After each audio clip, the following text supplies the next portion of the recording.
वंदे रूप सनातन रघुजुगौ श्रीजी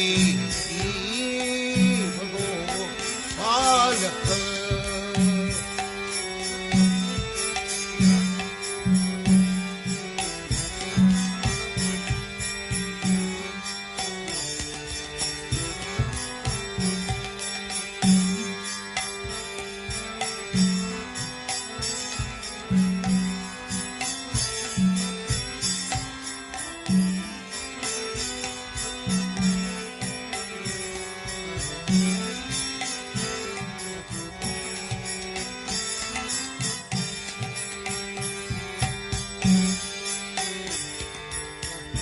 राधे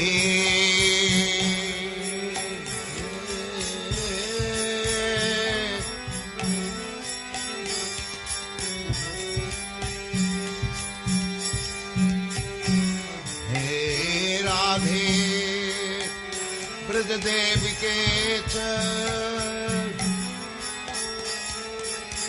हे नंद सुना कुतः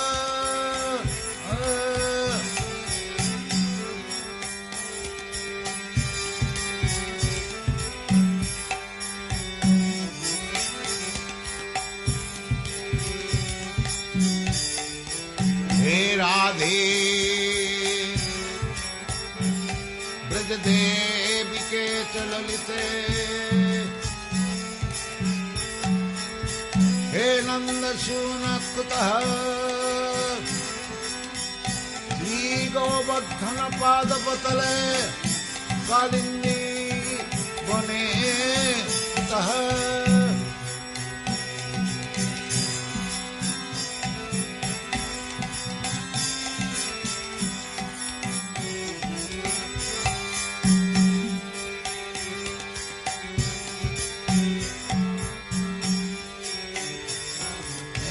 राधे ब्रज देवी के चललिते हे नंद सुनकुतः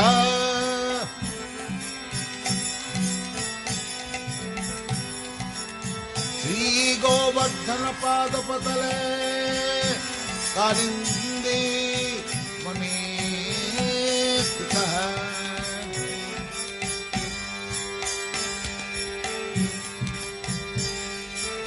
वो संतापिते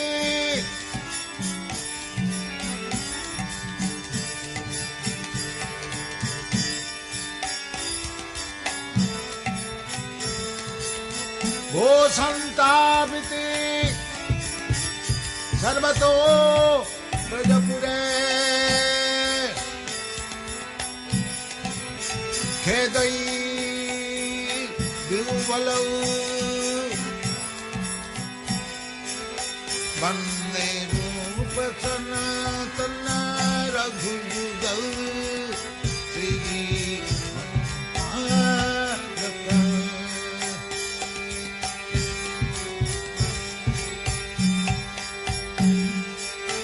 वो संतापिते सर्वतो ब्रजपुरे खेदई महाविभुभलौ वंदे रूप सनातन रघुजुगौ श्रीजी बालक। कृष्ण कीर्तन गान नर्तन परम प्रेमामृतम मनीहि धीर धीर जन प्रिय प्रियकरौ सरौ पूजितौ श्री चैतन्य कृपाभर भुवि भुव हरः वहन् तारक वंदे रूप सनातन रघुजुगौ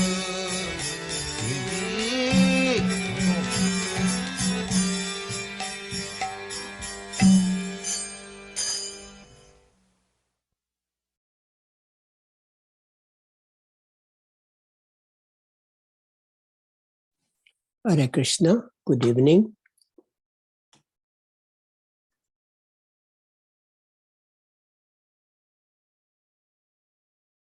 We are eternally indebted to our beloved Srila Prabhupada because he planted the seed of devotional service in our hearts, within our hearts, either directly or through his followers.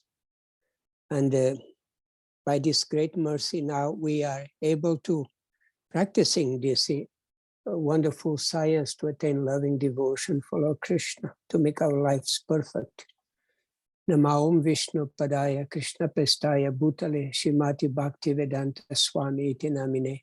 Namaste Saraswati Deve Gauravani Prasharine Nirvashesha Shunyavadi Pashatya Deshatarine. He gave us the nectar of devotion, which is a short summary of the Bhakti Rasamrita Sindhu, with an extensive work on the science of devotional service written by Srila Rupa Goswami under the guidance of Sri Chaitanya Mahaprabhu.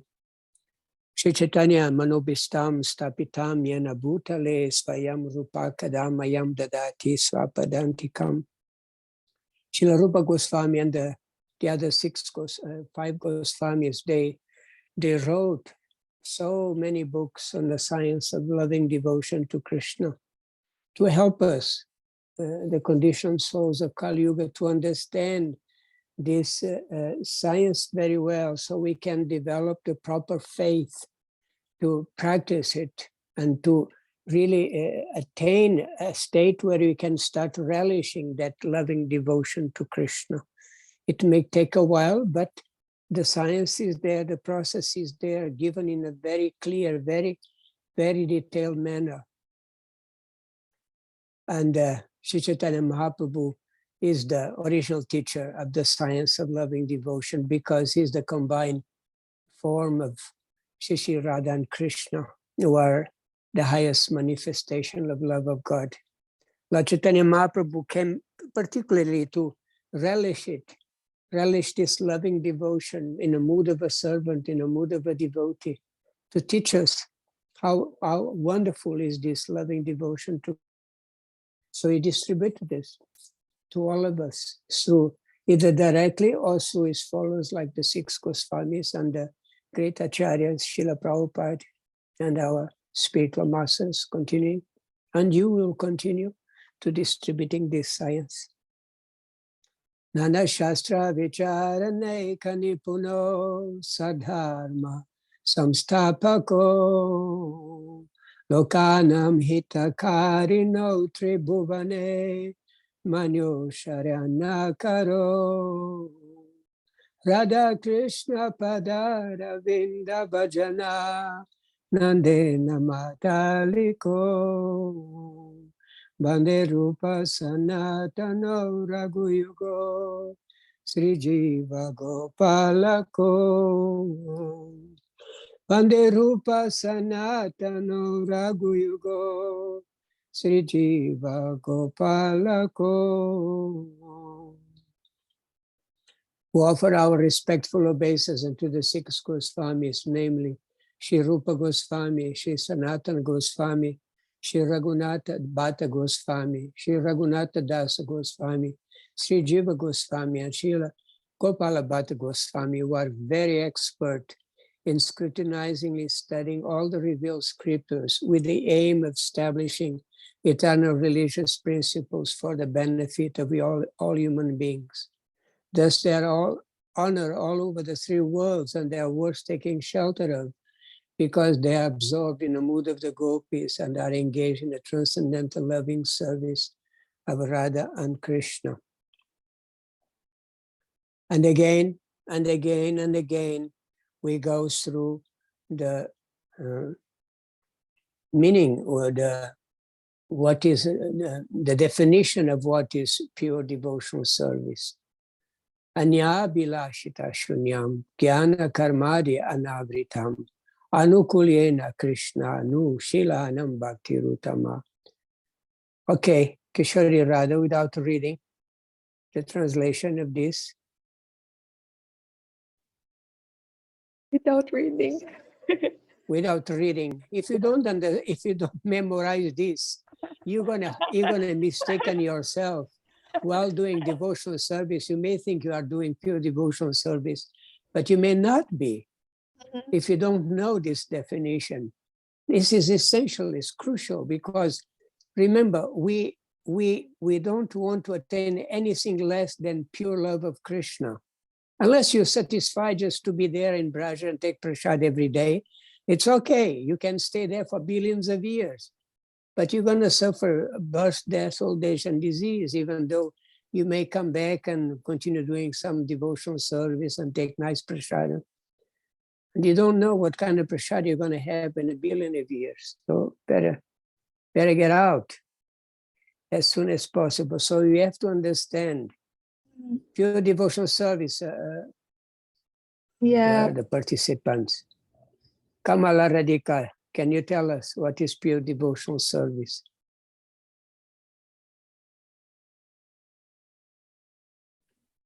Bhaktin Jigi. Okay, Kamala, go. I will try. No. Bhaktin Jigi. No question Okay. of trying. Okay. Either you know or you don't know it. Bhaktin Jigi. Anya Bilashita Sunyam is free from devotional service, free from ulterior motive. Jnana Karmadi Anavritam, not covered by jnana or karma. Anukulyena, favorable intention. And Shilanam, Shilanam, devotional service is an active engagement. For the pleasure of? For the pleasure of Krishna. Yes, we're missing the most important thing. But yes, good reading. You take good notes. You took good notes. So anybody can just read the whole translation now for me, please. The definition: pure devotional service is Pure devotional service is an activity intended to please Krishna without ulterior motive and not covered with philosophical or fruity pursuits. Did it come from your mind or come from your notebook? Both. Memorize, please, memorize. It's not such a big thing to memorize this little verse. Pure devotional service means it's a service, it's an activity, and is intended to please Krishna. It should be favorable for Krishna, and should be without ulterior motive, or without any philosophical or fruitive intent. Very simple. You can even do on your own words. You don't need to repeat like a verbatim, like a parrot, but you have to understand what pure devotional service is through this definition, because it's a very, very perfect and complete definition. So remember, in the first stage of devotional service is called, in the first stage, how we called? It's not pure. We are now in the stage of, what stage are we now? Shyamalila, can you help? There are three stages, just to help you, there are three stages in devotional service. First stage, second stage, third stage. Okay, the third stage is Prema Bhakti. But what stage are we now in the beginning? Shyamalila, can you help? Hare Krishna, Ashu, Vaidhi Sadhana Bhakti. Vaidhi Sadhana Bhakti. Okay, you can say Sadhana Bhakti is the first division. Sadhana Bhakti. What means Sadhana Bhakti? What means Sadhana Bhakti, Shyamalila? It means perform devotional services. Practice, yeah, practice. That's what we are doing, practice. We are not yet real devotees. We are practicing to become devotees. So practice it. Bhakti in practice means, because Bhakti can be in perfection, like Bhava Bhakti or Prema Bhakti is already full-blown Bhakti. But now Bhakti we are performing is practice. It's not in Bhava, with spiritual emotions or with pure love for Krishna as yet. We want to attain those stages. Yes, it's a goal. That's why we are practicing pure devotional service to attain pure devotional service. So sadhana bhakti has two divisions. And one division is the one where most of us, we are now, that Shyamalila mentioned first, Vedi sadhana bhakti, regulated devotional service. And what is the other one? Madhuri Radha, do you remember? What is the other form, other aspect of sadhana bhakti? Madhuri Radha, remember?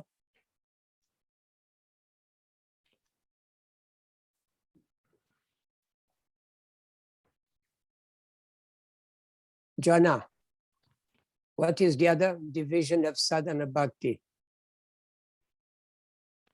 Bhakti in Jana? Yes, Ashu. Yes. Hare Krishna, is it Anubhava? Say it again. The first one is Swati. One is Vedi, that's the one we are practicing now, regulated devotional service. And the other one, Raganuga. Raganuga means what? Spontaneous devotional Spontaneous practice. devotion practice, yes. So which stage are we? We are stage in a regulated devotion. We're following the main inspiration for our practice. It's not a natural attraction for it. A source of our inspiration is the order of the spiritual master and the scriptures, the instructions of the sadhu, the spiritual master, and the scriptures. That's what stimulates us to practice. Otherwise, we will not do much if nobody's telling us what to do. So we need their guidance, we need their push, so we can practice nice. So whereas in Raganuga is spontaneous, we don't need to be told. It follows naturally. We want to follow in the footsteps of great devotees, and we just want to do it very spontaneously. Of course, we are also very spontaneously when it comes to take prasadam, for instance. We are very spontaneous. Nobody needs to tell us, come on, you have to go to the prasada room, we're gonna serve prasad. Come on, take some prasad. Oh, yeah, you have to take. It's an order, is an instruction. No, we don't need that. We just sit down and we are very eagerly waiting for prasadam. But oftentimes we don't even do devotional service while eating prasadam because we eat, we don't really honor prasadam. The devotional aspect is to honor, to offer respects to prasadam. We don't eat Krishna. Prasad is non different from Krishna. We don't eat Krishna. We honor Krishna in a form of prasadam. That's why you say the prayer and you offer obeisance, and then you forget. You just eat and chat. So that's Vedi sadhana bhakti. Vedi sadhana bhakti, what we have to do, what we should not do. So what is the essence? What is the essence of Vedi sadhana bhakti? As we saw, there's so many rules, so many do's, and so many don'ts. What is the Bhakti Jinki? Okay, you're ready. What is the essence of Vedi bhakti? Always remember Krishna and never forget Krishna. Yes, always remember Krishna and never forget Krishna. Very, very important. That's the only reason why we follow so many rules and regulations. Means rules and prohibitions, what you should do and what you should not do. These are all servants of this one rule, always remember Krishna, and this one prohibition, never forget Krishna. So in chapter 6, Srila start explaining the different forms of of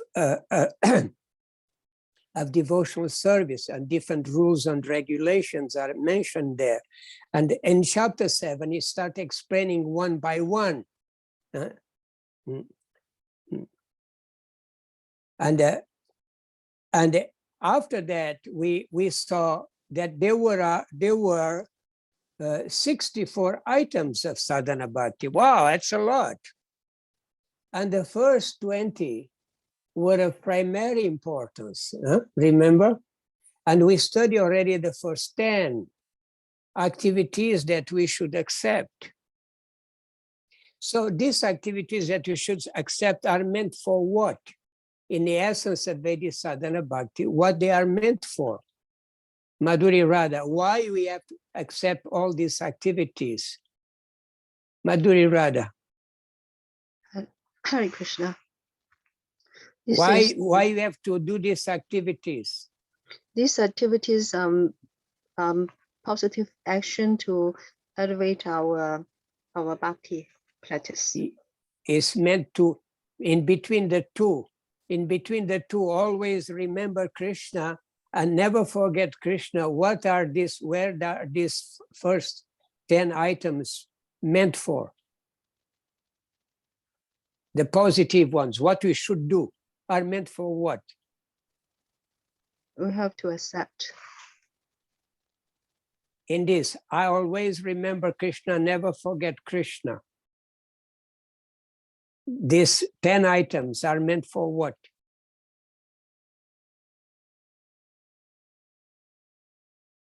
Chingy. To develop hankering, to develop your love for Krishna. Yes. And to develop hankering to please Krishna. To always remember Krishna. Remember, I make a review purposely to make you understand that we are going to hear about many things you should do, many things you should not do. So everything we should do are meant to always remember Krishna. And everything we should not do are meant to never forget Krishna. Because we are Vedic sadhana bhaktas, we are practicing rules and regulations. There are many do's and many don'ts. So Rupa Goswami, in describing these 64 items of sadhana bhakti, is going to mention many things we should do and many things we should not do. Those things he mentioned we should do are meant to help us to always remember Krishna. And those things we should not do, they are meant to help us to never forget Krishna.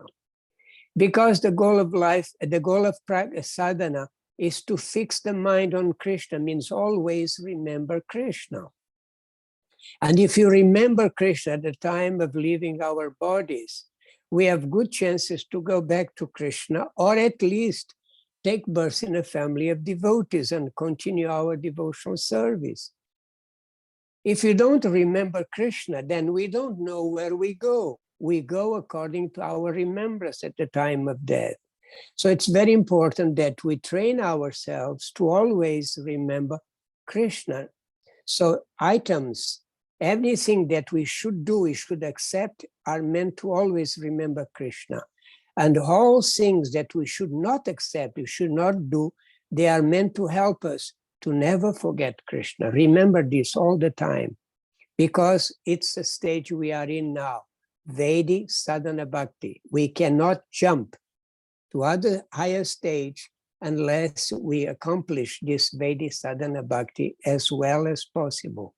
At least have a good understanding of it. So remember, we go very quickly, the 5 first items that we should accept, very primordial. Seek guidance. And we saw that seek guidance is not something that we just do once, it's something that you do continuously. In our stage of sadhana bhakti, we need to be constantly seeking guidance. Very, very important. Seeking guidance, not because we are initiated now or we are already doing everything well. We are not. We are still doing many things wrong. So we need guidance, constant guidance. And you have many things you you should be doing and we are not doing yet. So we need guidance. That's the first one. We should approach a spiritual master, take shelter of a spiritual master. And then we should receive initiation, means to make a commitment to this path of bhakti and receive instructions how to practice on a daily basis. And then we should assist the spiritual master tirelessly, means we should reciprocate, show our gratitude by doing whatever the guru helps us, asks us to do. This is the way to reciprocate for his mercy, for his teachings. And then we should understand, we should walk the path of the sadhu, mean you should understand the spiritual master, you should understand his guidance. We have to understand the spiritual master is giving us guidance, but we are the one, we have to follow his guidance. So we have to understand very well what he wants us to do. And the fifth one is that we should ask questions. Ask about the goal of life, Sadharma, the ultimate goal of life, pure loving service of the Lord. So we have to ask questions. If you don't ask questions, we don't get answers. And remember, if you don't ask questions, it means two things. Either the message, the information is too overwhelming and it takes a long time for us to digest, as it seems the nectar of devotion is taking a long time for you to digest. And or you may not listen to anything we are saying, and that's bad. That's really bad. We have to pay attention what we hear about bhakti, because it's very important in our lives. If you don't pay attention, certainly you cannot remember anything. Very, very important. If you think your memory fails you, then take notes. Just simple as that.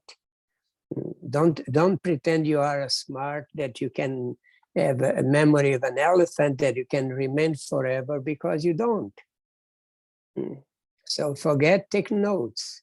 And then the other five are not so related, but are also important items that we should accept.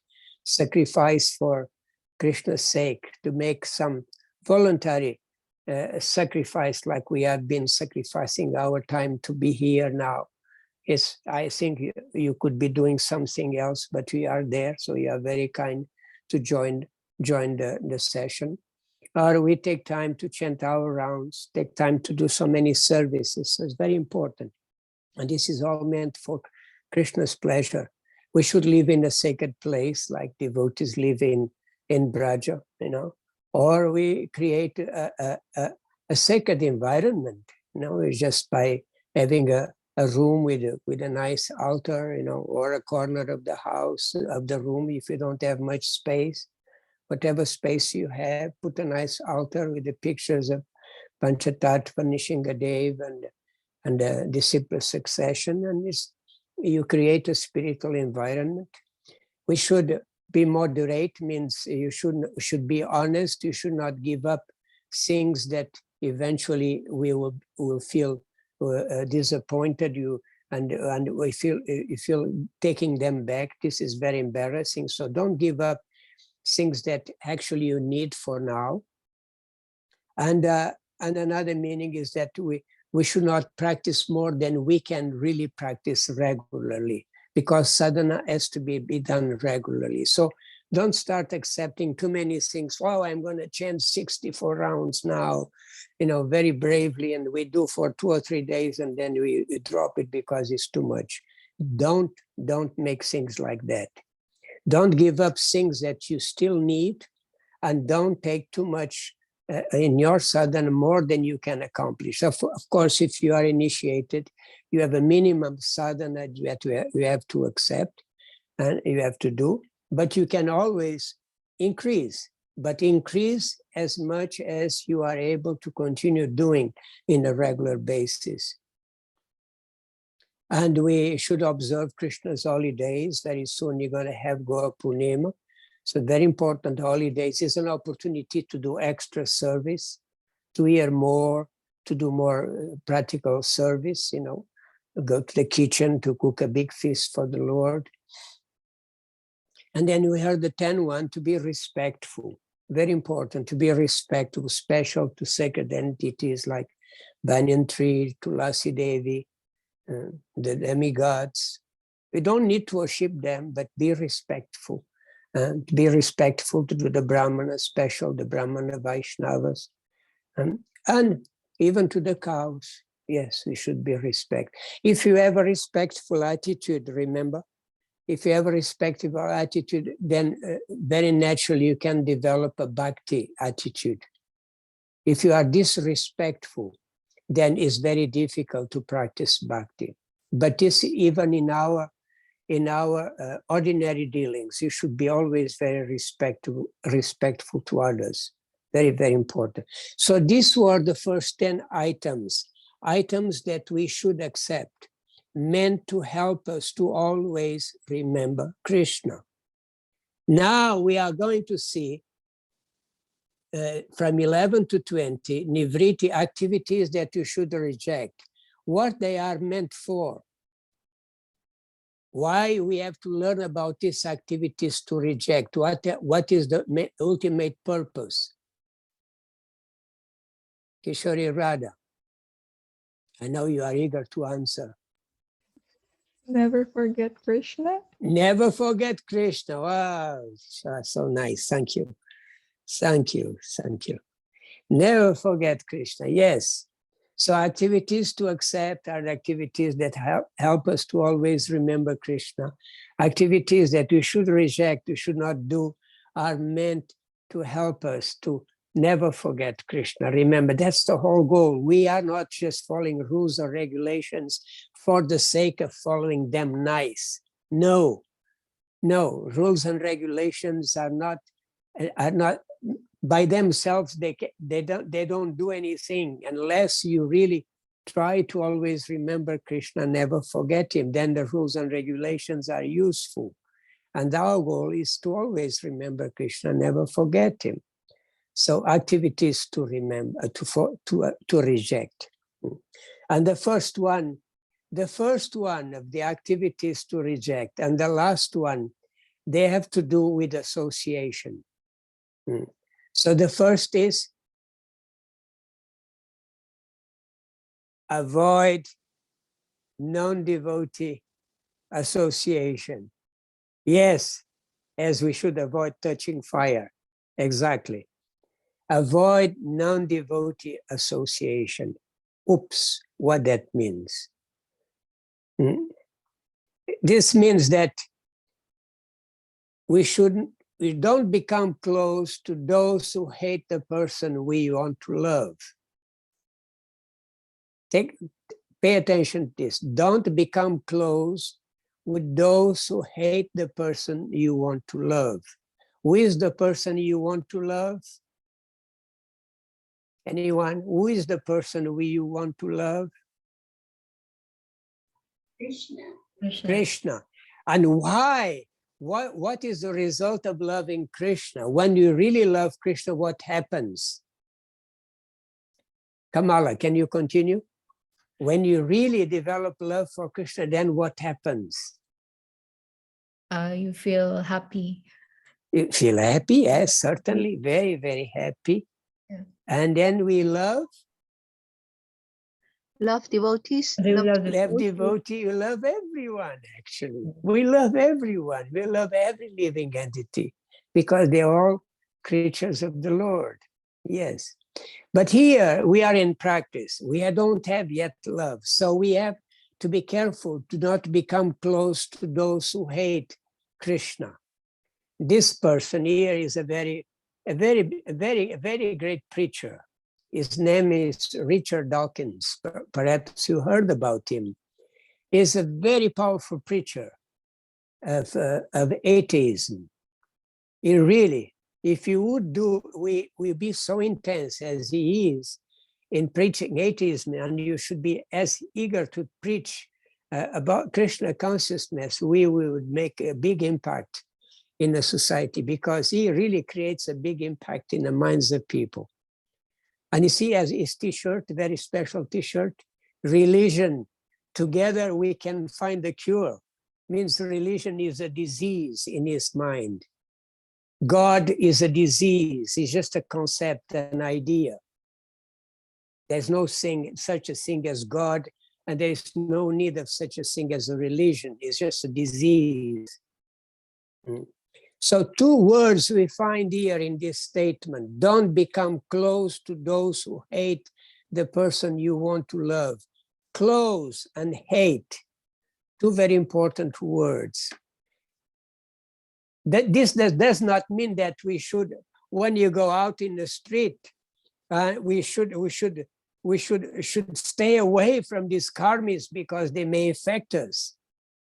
Well, now with the COVID, we are afraid, it's true. But in general, we are not afraid of people if infecting us with their non-devotion attitude. No, we move around, but we are not going, or for instance, we are not going to avoid the association of our family members. Or even hate them. No. To not be close means we should not be too intimate in the sense that we don't reveal our hearts.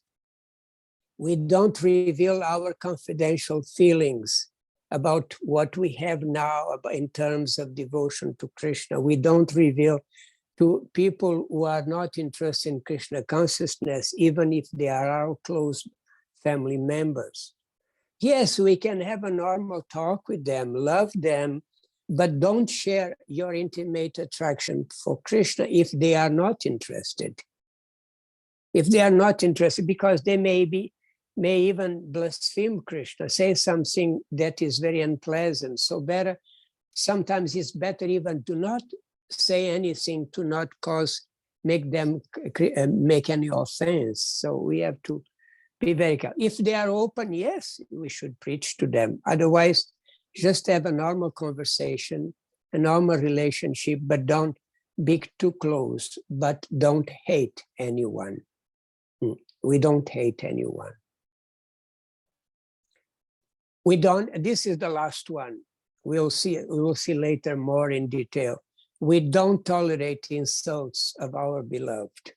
We either protest or boycott. Either protest or stay away from them. Like Sri Chaitanya Mahaprabhu, when Nityananda Prabhu was aggressed, Sri Chaitanya Mahaprabhu was ready to kill Jagai and Madai. If we can protest, we can protest against an offense against the devotees. If we cannot protest, then we should go away. Never stay in a place where offenses to devotees are committed. Stay away. We'll discuss more this. And then we have the big 3. The big 3 after we saw the first one of the things to reject, 11, we saw the last one, 20. This will be the 12, the 13, and 14. We never seek disciples, never pontificate or argue about scriptures. Pontificate means to express our opinions in a very dominating way, like we devotees sometimes, because they know more than the common people know about in terms of philosophy, God consciousness. So they may become a little proud and may express their opinion in a way that is too authoritarian, too dominating. So we should avoid that. We don't argue about the scriptures, and we don't undertake big enterprise. We don't do big projects, too big projects that are difficult to achieve. So the first one means we should not try to make disciples, to make followers just for the sake of having followers. We don't pose ourselves as teachers or even as spiritual masters. We pose ourselves as disciples, as servants. Srila Rupa Goswami said, don't try to be a guru, rather be a disciple. And a good disciple is the one who becomes the next guru, yes. If you try to become a guru or disciple, or a teacher and start looking for followers, this is an impediment to devotional service. We should not do that because our sadhana will be ineffective. The followers may come, but we don't go out, teach them in order to make them our followers. The guru should be eager to give guidance to sincere seekers, but he should not do it with the intention of getting followers. That's why, otherwise, the devotion will be stopped, curtailed. It's very, very, very dangerous. And we should not, collect knowledge, gather so much knowledge, then you can show off to others that we are very learned and you can teach anyone and everyone. No, we learn because it's very important for us to learn in our practice so we know how we are practicing. And yes, we can teach to others who are in need of guidance or in a seek guidance, we can teach them, but we don't go around that show off that we have so much knowledge and we know so many verses, so many things. And no, if you are asked to give a lecture, you give a lecture, and that's all. That is an opportunity to present the knowledge in a very humble way, understanding that this knowledge is given. It's not something that you came from you, it was given to you. So we should not gather knowledge to go away, to go around and show that we are very learned. Be very careful about that. And we should not involve ourselves in big projects because they may take our energy and time and our finances and may make us very proud. Oh, let's stop there. We are building a huge project in Mayapur and you are talking that we should not be involved, or Rupa Goswami is saying that we should not be involved in big project means we are breaking this rule. We are doing something. No. No, this is a very special thing. This was the order of spiritual master, and it was meant for preaching. It's the order of Srila Prabhupada. It is meant for preaching. It's actually a Vedic planetarium. It's to preach to the people in the world, to the mundane people, and particularly the scientists about the real understanding of the cosmos. So it's meant to attract people to the right understanding of the Vedas, of the cosmology through the Vedas, and then gradually introduce them to Krishna consciousness. So it's a big project, no doubt. Takes time, takes energy, takes lots of money, but it's meant for big preaching, big preaching.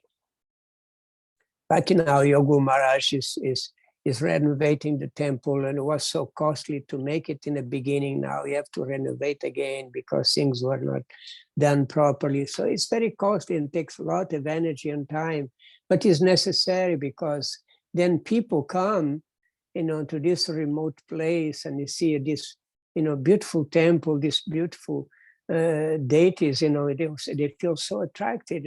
Everything is just so beautiful, so attractive. So this was the 14th. The 15th, we should be straightforward in our ordinary dealings. Straightforward. Don't be crooked.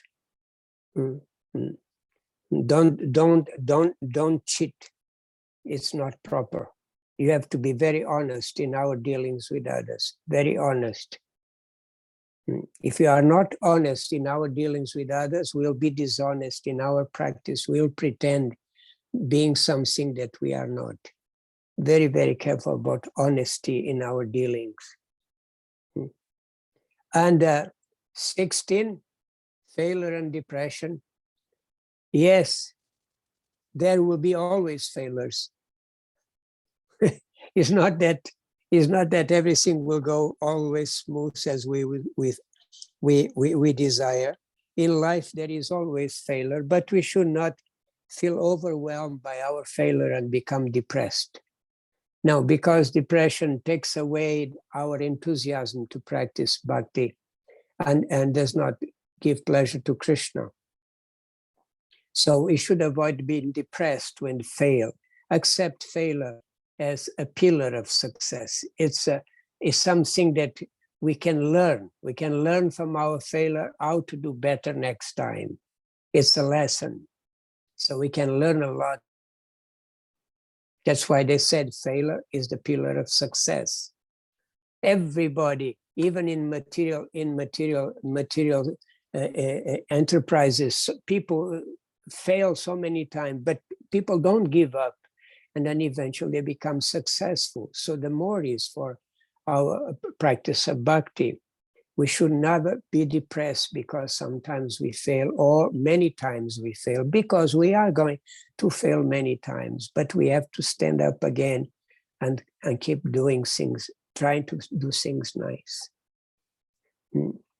It's okay. It's, even if a devotee is frustrated in his attempt to eat properly or clothe himself properly, he should not allow this material failure to disturb his mind. Rather, he should use his intelligence to remember his master, Lord Krishna, and thus remain undisturbed. This is a verse that quoted by Srila Rupa Goswami. So it's okay if you don't get the profit you want. If you're okay, even if you fail to find enough food and shelter, but just think of Krishna and remain peaceful. Because in this material world, things will never go always the way we want them to go. And this is the nature of the material world. There are always miseries in the corner. Like now, we are suffering this pandemic, and then the consequences, the devastating economical consequences of this. And this is not finished yet. So what can we do? What can we do? We have to continue to do our devotional service and depend on Krishna. Because even if our bodies will be taken away, we have to remember Krishna. So we should not feel depressed. The nature of the material world, it's that sometimes there is happiness, sometimes there's distress. We don't feel disturbed when happiness comes. So we should also not be disturbed when distress comes, when failure comes. We should be equal to both happiness and distress. Krishna says in the beginning of the Bhagavad Gita. So we should not let ourselves be defeated by our own problems, okay? Krishna is a very cheerful person. If you want Krishna, we have to be also cheerful in our practice of devotional service. So that's why we have to make our sadhana our priority in life.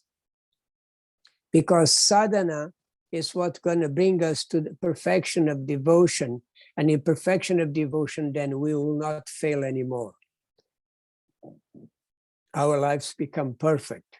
But right now, we are prone to fail. So don't feel depressed and take more shelter on the holy names. Take more shelter in your practice of sadhana. The 17 is that we should respect the demigods. We already mentioned this in the other 10. So we should not disrespect. Here, the other was respect the demigods. Here we should not disrespect, because we may respect the demigods, but you may also disrespect them sometimes, or may respect some and disrespect others. So you should be very careful, because the demigods are servants of the Lord, and you should not disrespect them, even if they commit mistakes. And 18, never giving any pain to other living entity. Yes. Krishna is not happy if we cause distress in the heart of other living entities. You should treat everyone as a father treats his children, because every living entity is a child of Krishna. So we should treat them very nicely, even a little ant. Srila Prabhupada said, we don't even pluck a leaf of a tree unless it's absolutely necessary. It's like we don't pull the hair of the head of another person. The person is going to be very disturbed. Hey, what are you doing? And it's just a hair. So we don't do any harm, even for a little, a simple living entity like a tree. And 19, we should carefully avoid the various offenses in chanting the holy names of the Lord or in worshiping the deity in the temple. These are very important. So we have the Seva Parada, this is in worshiping the deity in service. And this, the Nama Parada, which is the most serious offenses. And this is the one we do chanting the holy names. So you should not commit offenses to the holy names. So you should be very careful. So that's why we at the time of initiation, we promise to avoid the 10 type of offenses into the chanting of the holy names in order to achieve perfection. Without chanting offenselessly, we cannot achieve Bhava Bhakti or Prema Bhakti. So we go very quickly through the 10 offenses because you should know them by heart. It's something that everybody should know by heart. But we go very fast. To blaspheme the devotees who have dedicated their lives for propagating the holy name of the Lord. This is the most important offense that we should avoid by all means. By all means. We should consider the names of demigods like Lord Shiva, Lord Brahma to be equal to or independent of the name of Lord Vishnu. If you have any want to understand better any of this offense, you can raise your hand or unmute yourselves, and we can explain a little bit. Otherwise, we just read them. Disobey the orders of the spiritual master, or to consider him ordinary person, is Krishna's representative. Number 4, to blaspheme the Vedic literature or literature in pursuance of Vedic version. 5, to consider the glories of chanting Hare Krishna to be imaginations. 6, to give some mundane interpretation of holy name of the Lord. We accept the holy name as non-different from Krishna. We don't need to interpret. And we don't commit sinful activities on the strength of the holy name of the Lord. This also is a very serious offense. Be careful. Ashu? Yes. Yeah, about the offense, number 4 offense, to blaspheme the Yes. Vedic literature. What does the literature in pursuance of the Vedic version means? Like the Bible, for instance. Even though not everything is Vedic, there are many things that are Vedic in the Bible. So we should not blaspheme the Bible, for instance. It's very, very, very bad. The Muslims, they can kill you if you blaspheme their Quran. They can kill you. No, they attacked the devotees in Bangladesh because somebody, probably another Muslim, put a Quran in a temple, in our temple, in a very dirty place.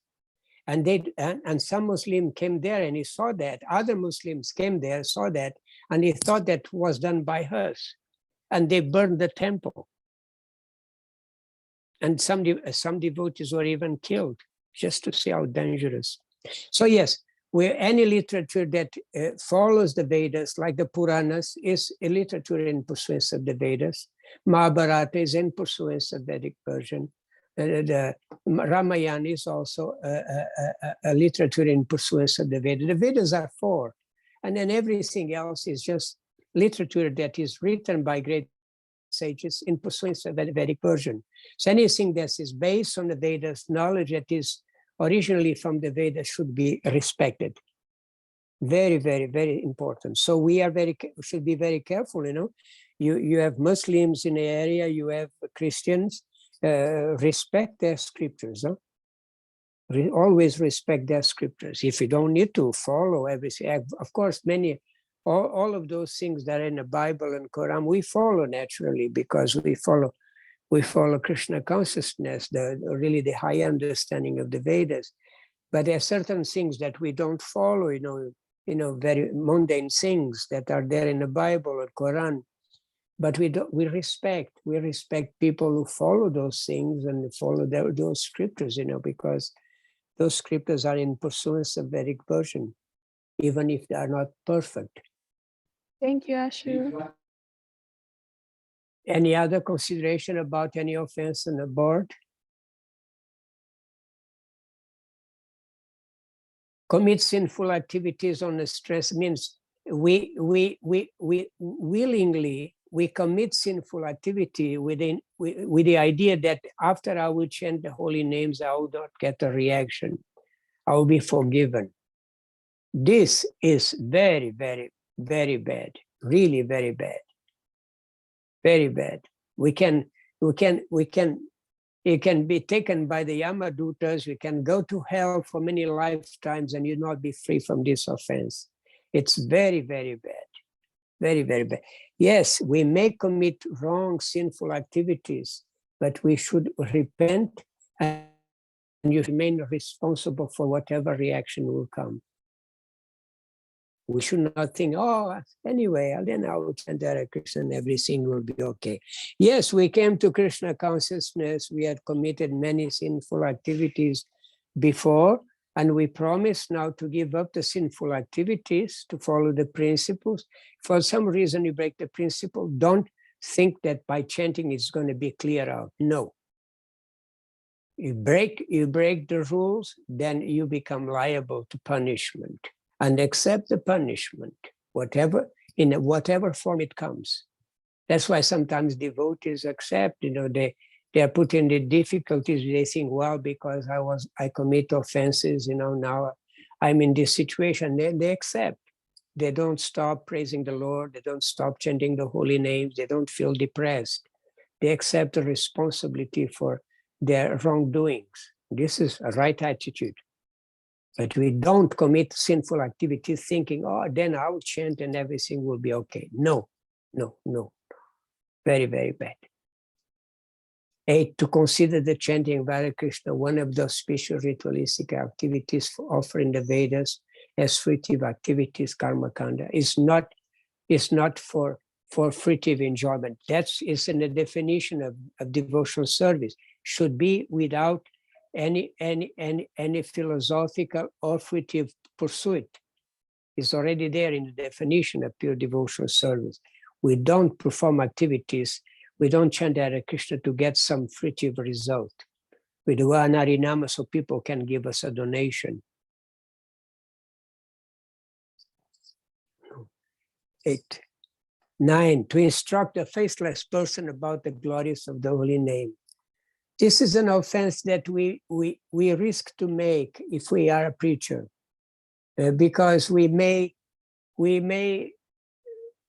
say a little too much about the holy name to a person who has not much faith.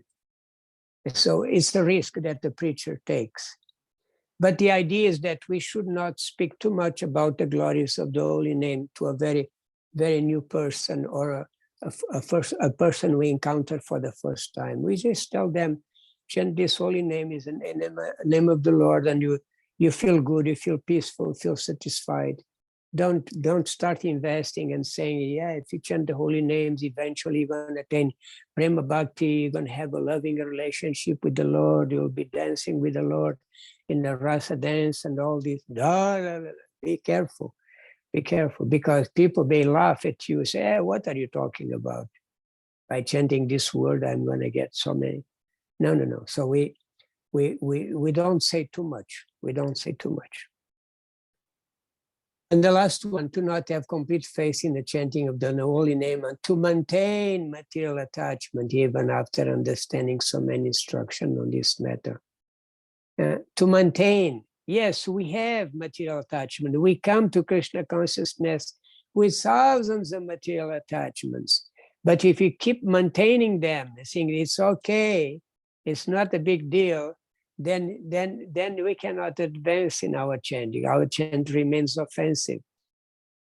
Advancement is there, but it's extremely slow. So slow that we may feel discouraged. That's why you should be careful to avoid these 10 offenses in order to achieve the desired goal of life, prema bhakti. We recite every morning. We want to attain prema bhakti. We don't want just to stay here chanting with offenses all our lives. We want to get rid of offense. And this also is also an offense to be inattentive while chanting the holy name. Yeah, it's obvious. If you are inattentive means we are not, first we are very disrespectful because we are calling Krishna and we are neglecting him. We are not giving attention to him. We are calling, yes. The sound is coming from our mouths, but we are not hearing. We are not attentive. So you're calling and Krishna comes and we don't pay attention to him. The holy name is Krishna. So you have to be extremely attentive. So this is an offense that we all commit, being attentive, because we space out and think of other things during japa. But we have to be very careful because this offense is so serious because not just is not polite because we are calling Krishna and we are not paying attention to him, but it's also open door to other offenses because we are not taking shelter of Krishna. Being inattentive means we are not taking shelter of Krishna, we're not taking shelter of the holy name. And then as a result, the other offenses can enter in. So it's an open door to other offenses. Be very careful. It seems very innocent offense, but it's not. It's actually very serious.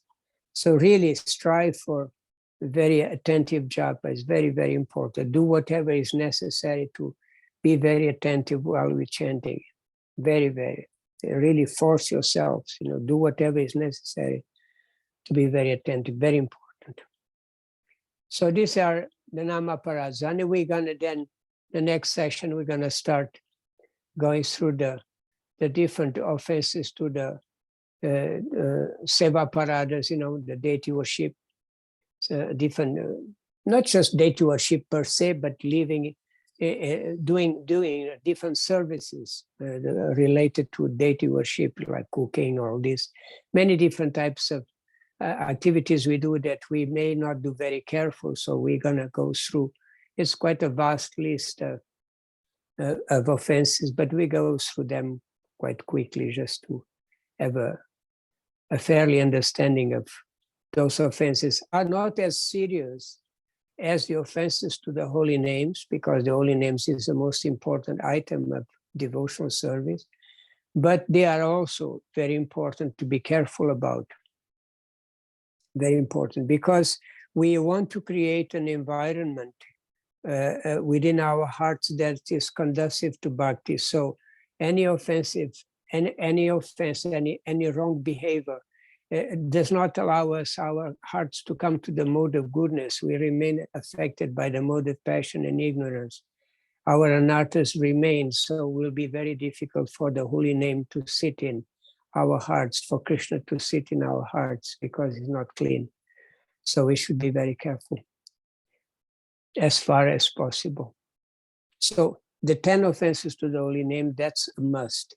The other offenses, we do as much as we really can according to time and circumstances. Sometimes some offenses may not be followed, but it's not so serious. It's serious, but not as serious as the offenses to the holy name. So any question or comment on whatever we covered today? We can have a little time. Yeah, Jana. Hare Krishna, actually. Hare Krishna. I would like to be grateful first for the courses, because most of the time, some of this were discussed in the previous courses and then we failed to ask, but it enlightens us as we go to another course it is discussed. Before, when I read about avoiding non-devotee association, it made me feel like, when do we give up? It makes me cry. When do we give up our hope to humanity that goodness is innate? Like, if you stay away from those people, how can they learn? How can they be saved? They are your family, and you would close the door because you find it that they offend your practice. It seemingly makes me feel like did I also fail as human to bring this consciousness to other people? I'm not sure if I'm expressing it right, Ashu, but that's how I felt before. But there's somehow enlightenment to most of what you have said to us tonight. Thank you, Ashu. Yes, most of us we have, particularly if you live outside with our family members or contacting them very often, or we have friends outside. So certainly we all have experienced these type of things, as you mentioned. If you live in ashram, okay, you are more protected against these things, but still we have to deal with family members sometimes, and there are friends from outside that we don't really want to give up, because we have always a little hope that one day they may become attracted to Krishna consciousness. The main thing is not to be too close, in a sense, not reveal our heart, our intimate attraction we have for Krishna. We don't mention so much about our practice unless they are favorable. If they show a little curiosity to hear, then yes, we have opportunity to preach to them, to teach them. If we think that or we have experienced that they are not so open to it, then we keep our dealings of bhakti with the devotees as our intimate thing that we don't need to reveal. You see, even in family, sometimes we don't reveal it. In mundane relationships, people sometimes they don't reveal their inner thoughts to even parents, or even a brother or sister. Are certain things they don't reveal to others. They feel that they may not understand, they may judge them. So in bhakti, because the danger of revealing certain things about bhakti, if they are not open to it, is that they can become offensive, and it's not good for them.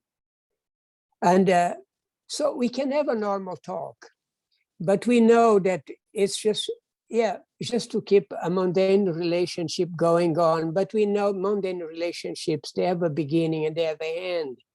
Eventually everybody is going to die, and all these relationships will not be continued.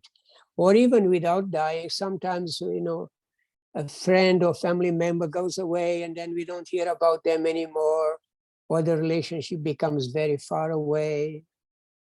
So relations in this material world are very, very temporary, very temporary. So, but we have always, since we are with them, we were being brought with them, they gave us so much affection, so much attention. We are certainly indebted to them, and you should respect them as such, But we don't need to share our intimate attraction we have for Krishna if we think that they are not going to understand. Then we just avoid. We don't hate them. Even if they commit an offense, we don't hate them, because they don't know. If a person is an atheist, an avowed atheist, and he starts speaking very bad things about God, even if he's a family member, if you don't have the good arguments to defeat their offensive points, their offensive attitude, then you just very respectful, go away. Don't hear offensive statements against God, even from family members.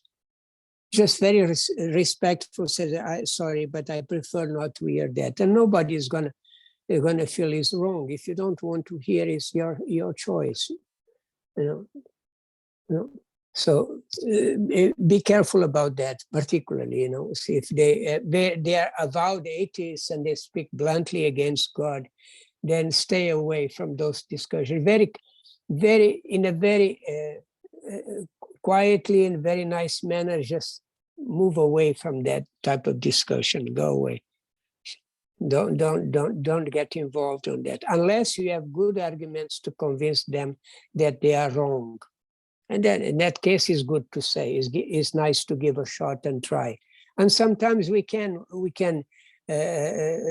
present good arguments to win a cause for God, for Krishna. So in that case, it's worthy, it's very nice. like a preacher. When we are preaching, we are dealing with people who have an offensive mentality, but we have to be able to convince them. That's why a preacher is a madhyamadikari, who has a good amount of knowledge in that he can try to convince others. But sometimes we are not able to convince others, and they remain very, very, very offensive, very atheistic. So then we just go away from them.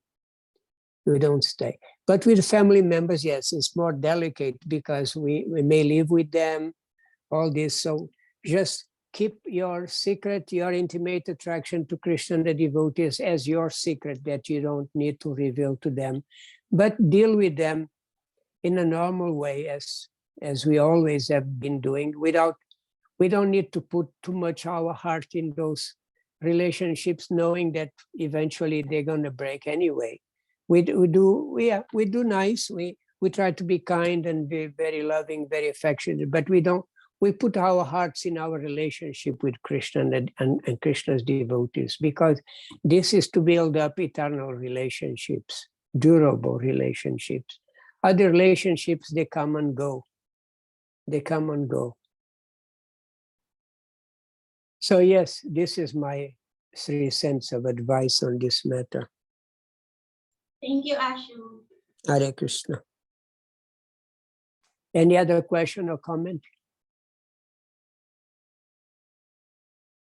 Okay, please try to understand what we discuss. And if anything that is not clear, you can always, in the beginning of a new session, you can always say, I have certain questions from the previous one. Can you clarify? So make this very clear, and please memorize the definition of pure devotional service. Make this understanding part of yourselves. It's extremely important to know what is pure devotional service if your intent is to achieve Prema Bhakti, pure love of Krishna. And I hope is that your intention. If it's just to stay around, yes, you will stay around for many millions of lifetimes. But if your intention is to get away from this material existence and be with Krishna in the spiritual world, then we have to understand what pure devotional is, so we can practice pure devotional service. Because any other form of pure devotional service is not pure. It can be devotional service, but not pure. Then will not bring us to Krishna Bhakti, to Krishna Prema.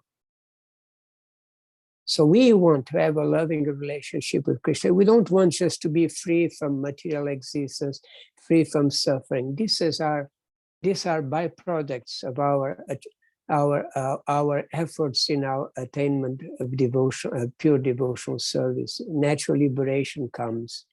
We should not be attracted to that. We should not be attached to that. We already saw that. We should not be attached to any form of liberation. Liberation will come automatically as we advance in devotional service. Our goal is to please Krishna, to always engage in his loving service. This is our goal, and we should always remember this. Always remember Krishna, never forget Krishna. Haribol. Jai, Srila Prabhupada ki jai. Srila Rupa Goswami ki jai. Sri Chaitanya Mahaprabhu ki jai. Nitai Gaura Premanande. Hari Hari Hari Bo.